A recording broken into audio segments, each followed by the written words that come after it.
یہاں تک کہ اللہ کو بندوں کے اعمال کی بھی ضرورت ہے، یعنی اللہ وہ ہے کہ اللہ کو صرف اس صورت کی مختصراً وضاحت کر کے اپنی بات کو آگے بڑھاتا ہوں۔ تو اللہ تعالیٰ نے اپنا تعارف کرایا کس طریقے سے؟ قل، آپ کہہ دیجئے میرے محبوب نبی صلی اللہ علیہ وسلم۔ اللہ تعالیٰ اپنے بارے میں بتا رہا ہے، تو اللہ تعالیٰ خود نہیں کہہ رہا کہ انا اللہ احد، کہ میں اللہ اکیلا ہوں۔ اللہ نے یہ نہیں کہا، بلکہ اللہ نے اپنے نبی کی زبان سے کہلوایا کہ قل، آپ کہہ دیجئے ان لوگوں سے۔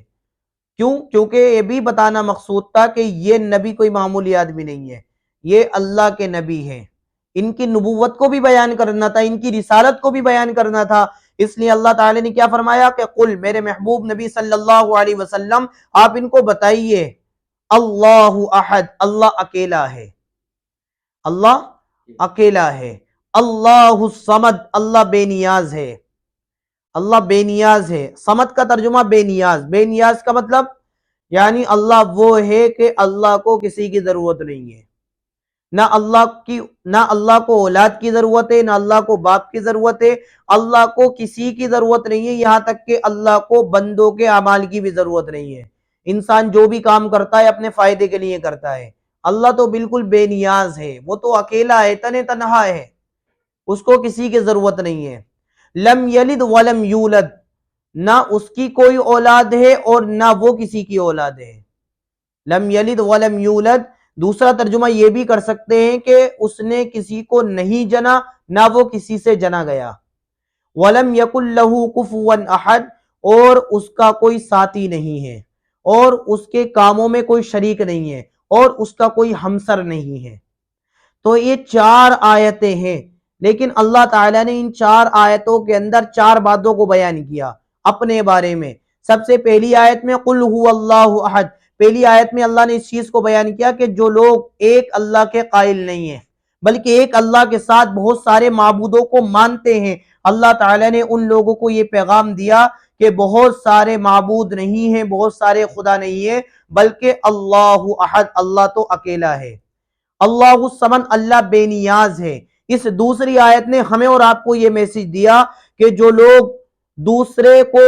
مشکل کشا، حاجت روا مانتے ہیں کہ کوئی دوسرا بندہ، دوسرا انسان میری مشکل دور کر سکتا ہے، کوئی دوسرا مجھے اولاد دے سکتا ہے، کوئی دوسرا بارش برسا سکتا ہے، تو اللہ تعالیٰ نے اس دوسری آیت کے اندر ان لوگوں کو جواب دیا کہ اللہ بے نیاز ہے، اللہ کو کسی کی ضرورت نہیں ہے، سارے کام اللہ خود کر سکتا ہے، اللہ کے کاموں میں کوئی شریک نہیں ہے۔ تیسری آیت میں اللہ تعالیٰ نے ان لوگوں کو جواب دیا جو یہ مانتے ہیں کہ اللہ کا بھی کوئی بیٹا ہے یا اللہ بھی کسی کی اولاد ہے۔ اللہ تعالیٰ نے ان لوگوں کو جواب دیا، جیسا کہ پہلے زمانے کے اندر یہودیوں کا عقیدہ تھا حضرت عیسیٰ علیہ السلام کے بارے میں کہ وہ اللہ کے بیٹے ہیں یا وہ خود اللہ ہیں، حضرت عزیر علیہ السلام کے بارے میں، حضرت عیسیٰ کی والدہ حضرت مریم کے بارے میں جو عقیدہ ہے جن لوگوں کا، اور مجوسیوں کا بھی عقیدہ ہے، تو ان لوگوں کی اس میں تردید کی گئی کہ لم یلد ولم یولد، کہ اللہ کی کوئی اولاد نہیں ہے، نہ اللہ کسی کی اولاد ہے۔ ولم یکن لہ کفوا احد، اور اس چوتھی آیت میں اللہ تعالیٰ نے ان لوگوں کو جواب دیا ہے جو لوگ یہ سمجھتے تھے کہ اللہ کے کاموں میں دوسرے لوگ بھی شریک ہیں۔